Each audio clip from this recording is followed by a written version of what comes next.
This is another accounting spreadsheet tip that we're going to be going through, and what we're going to be going through right now is rounding. Those of you who are out there, you can see the spreadsheet, right? The rounding spreadsheet.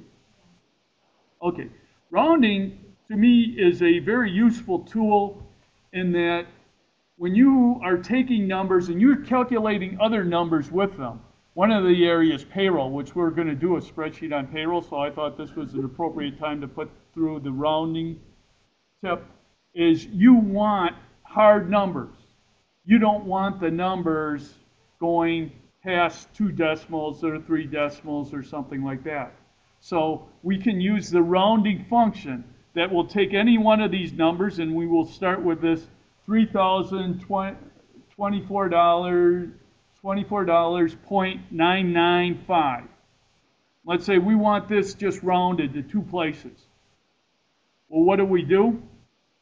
We have this formula, and before this formula, we're going to put in a rounding. And how you do this, right now, I called up the formula since I wanted to take whatever formula was there and round it. I hit the F2 button. You guys know that once you do F2, it'll just automatically pull up the formula where you can start working with it. So I pull that up, F2, and then I'm going to put my cursor right before the formula. And I believe I don't need this plus. I'm just going to go and type in round. And then I'm going to hit a bracket.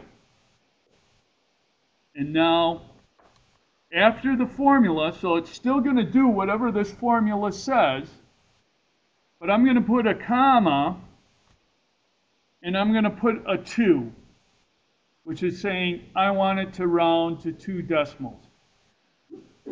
And then I'm going to put another bracket. And then I'm going to hit enter. And you'll notice that we had, before we started here, 3,024.995, right? If it rounds, what does it round to? 3,025. Now, let's say I hit F2 again, calling this up, and I'm going to change this 2 to 3. Now it will round to 3 decimals. So it's going to stay 3,024.995.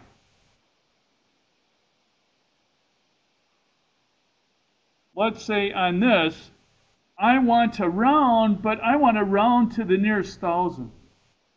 Can we do that? Do you think you can round to the nearest thousand? Say yes, and I'll show you how. So everyone say, yeah, I think you should be able to do that, right? How do you think you'd do that logically? Well, instead of putting a 3 there and going out to the decimals, if you put a negative 3 there, it'll round to the nearest thousand.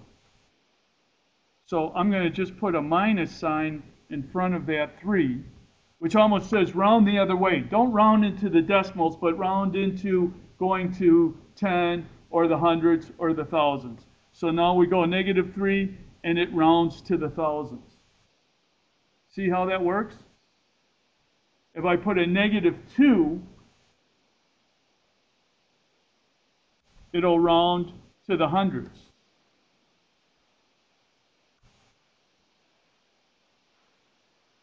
And the hundreds, I think, what was this? 3,024, so in the hundreds it's really didn't work.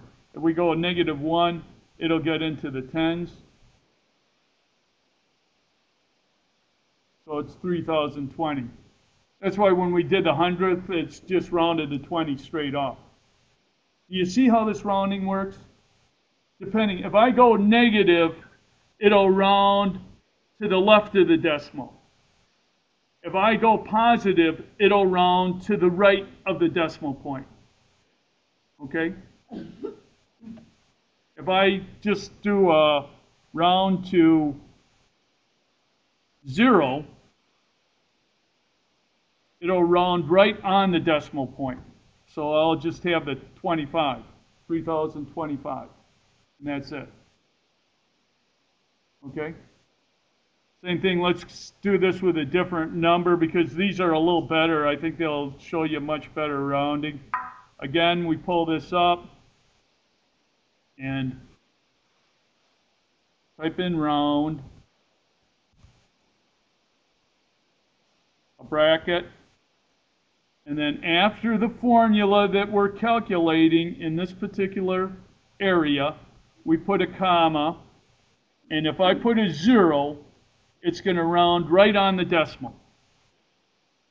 So it goes 5586.00. So 0 rounds right to the decimal. If I put positive numbers in there, it rounds to the right of the decimal. Negative numbers will round to the left of the decimal. Okay, so I'll go back to this coordinate, hit my F2, and now I'll put a 1 in, and it'll go to the right of the decimal, 0.4. If I put in a 2, it'll go 2 places.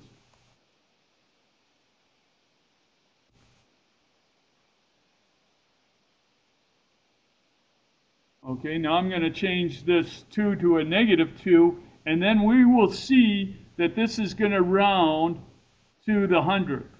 If I put in a -2, this is going to round to 5,600, right? And you know what rounding is, right? Above 5 it goes up, below 5 it goes down. So I'm going to put in a -2. And now it goes to 5,600. Do you see how rounding works? Rounding can be very useful with payroll taxes. If you don't have the rounding in there, when you look at the total Social Security taxes, it'll just never work out because you'll always have those rounding calculations in there. But if you do the rounding up, it'll say, okay, we will pay to the exact penny. And here's what we're going to pay in Social Security. And we're going to round it. And then when we total up the total Social Security, we'll know exactly what we have to pay. And we will be doing that later on because we will be doing up a particular spreadsheet for payroll. So we will put this out there under our tips. And